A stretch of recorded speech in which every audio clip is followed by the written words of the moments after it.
students, this is again Dr. Hariteja, and we are going to have a new topic which is called Mohilla Clinics in India. What is this Mohilla Clinics? Who started it? And what is this all Mohilla Clinics all? Right? So that we are going to learn this topic today. And before getting into the class, I just wanted to tell you that Mohilla Clinics topic, or I can tell you it's a very a new idea which is launched by the Aam Aadmi Party in Delhi, and very good idea, very good initiative to make the people's health in a good way. So this topic will usually comes in a topic called public policy. So public policy is a topic which will be there in GS paper 1 and paper 2 also. So combinedly I'm just making combined for my sake of easiness, right? So that's the reason I just did this topic in public policy. And if you like the concept idea of civil GK, so please do share it and like it. And the end of this topic you will find some kind of MCQ questions and descriptive answers how to write on this topic. You will find out on civil GK website. Just log on, just get into the website. You will find on the first page itself what is Mohilla Clinics, the kind of question that usually comes on at the same time of interview, or on the time of descriptive, on the time of prelims. You understand? I'm just making it easy, right? Let's discuss what is meant by Mohilla Clinics in India. Mohalla Clinics, it's a public policy topic I already communicated to you. It's an innovative concept launched by Aam Aadmi Party in Delhi government. It's simply called as the Delhi government in budget of 2015 and 2016. Very, very important. In the first budget itself, they have launched 520 clinics in India. You got to understand, 520 clinics in India. And for that, the Delhi government set aside of 209 crores in their first schedule. 209 crores in their first schedule. You got my point?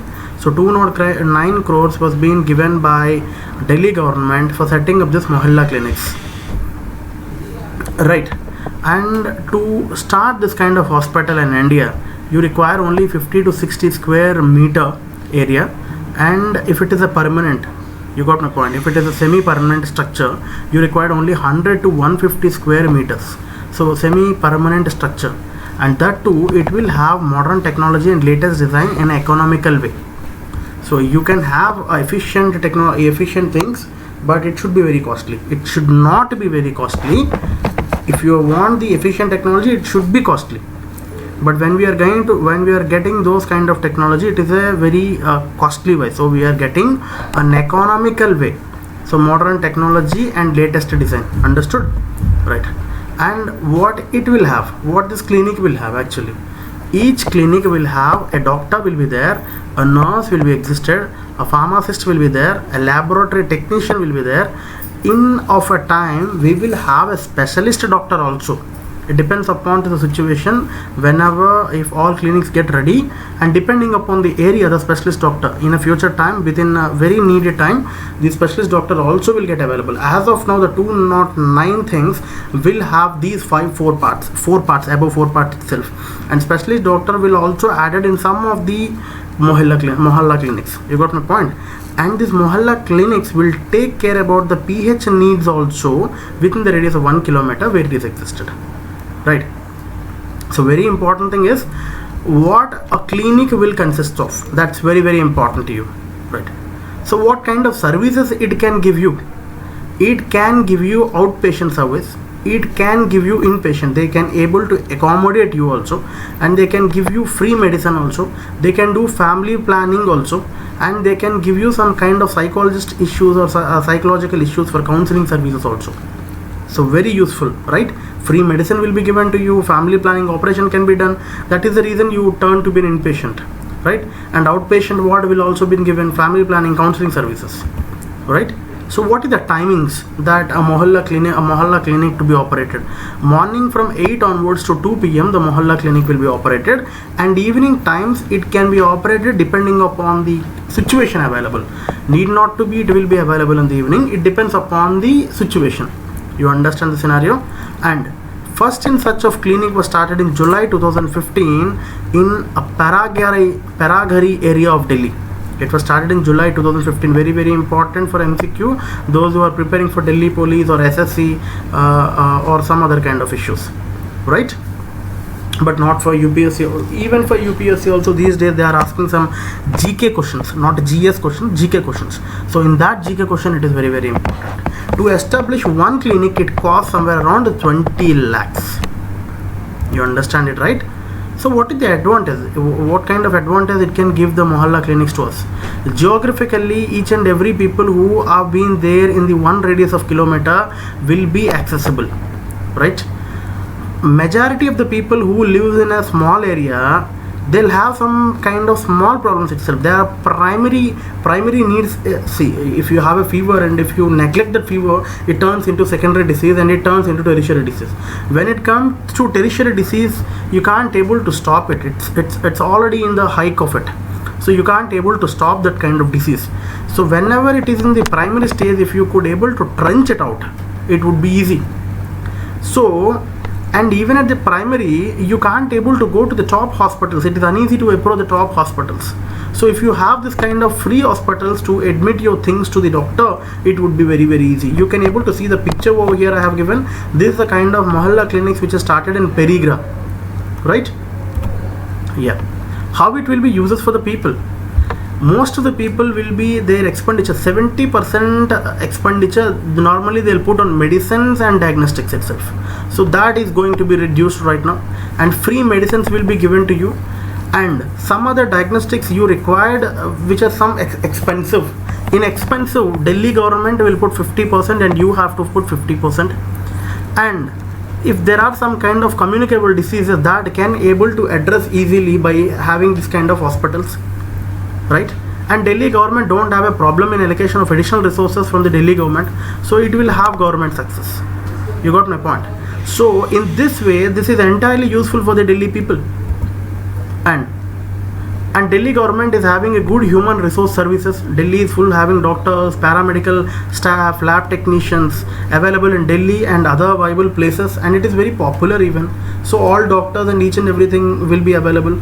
So government can make some kind of a sufficient law to work these private doctors to be into this kind of hospitals to earn some kind of money. With Delhi government will give some kind of salary by taking those times, and it is something very good approach, isn't it or not? So Delhi government don't have a problem in expanding this Mohalla clinics into the entire Delhi state. It would be better. So it helps most of the times to the people itself. But what is the trouble that the Delhi government is facing as of now?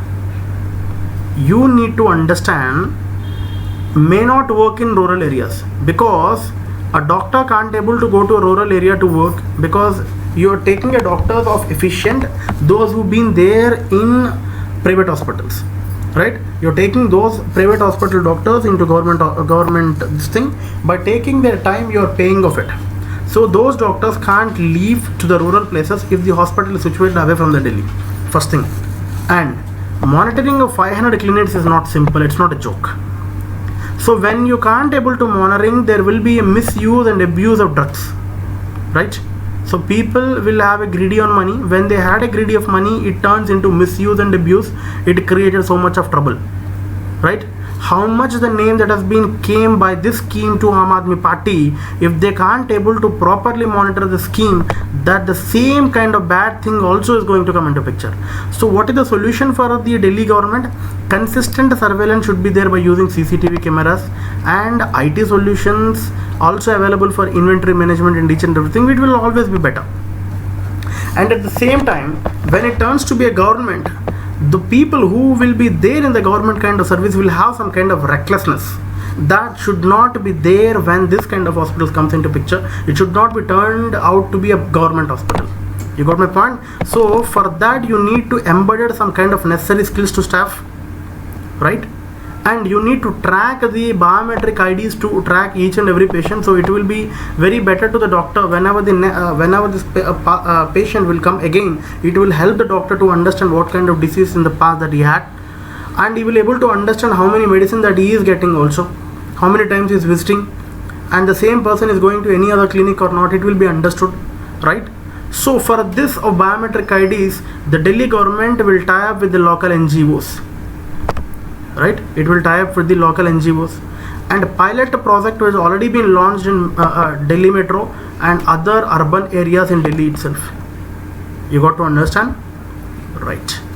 So you can able to understand big challenge in India is the Indian healthcare system, right? Need of primary healthcare system is a right to have a healthy life, which has already been existed as what you can say implied fundamental right, and at the same time it has been there in directive principles of state policy also. But the problem for every Indian is with the geographical distance. Hospitals are going to be located in a faraway places from the people, so the people can't able to go, so they are lacking of primary healthcare system. When Alam Ata Declaration, which has been initiated by United Nations in 1978, India is a member of it, and becoming a member of Alam Ata Declaration in 1978, India had improved their strategy by giving a policy called National Health Policy in 1983, and accepted the primary healthcare system has to be existed in every part of the country, right? So primary healthcare, when we lost the primary healthcare, it turns into secondary and tertiary. You got to understand, this primary is not there, it is secondary. The disease will transfer into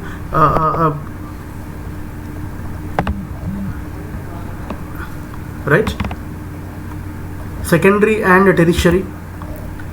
And the one more thing, people who go to the hospitals, they are overcrowded actually, because the only hospital that will be available at a free of cost, and small people or the laborers can't able to go to the top hospitals, so they'll only go to the government hospitals. The government doctors or some other people will be in reckless kind of actions.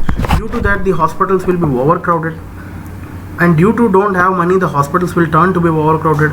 When it turns to be overcrowded, the management also can't able to do anything, and due to that overcrowding, long hour waiting is came into picture, and poor quality service also will be available. The doctor also will be fed up, right? He is also a human being. You should not pose much thing. So, and due to that, what will happen, non-qualified doctors will comes into picture, and due to all these things, people can't take actions on those kind of people, so they'll go to the private doctors, they'll approach to the private doctors, and they are taking out the pocket of expenditure. And tertiary health system can do better, but actually it doesn't have the time and resources to handle every common illness, right? Tertiary healthcare system can handle all these things, but it don't have a time and resources.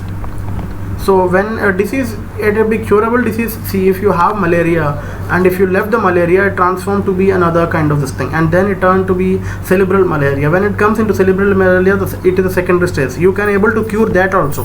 When you got malaria, it is a primary one.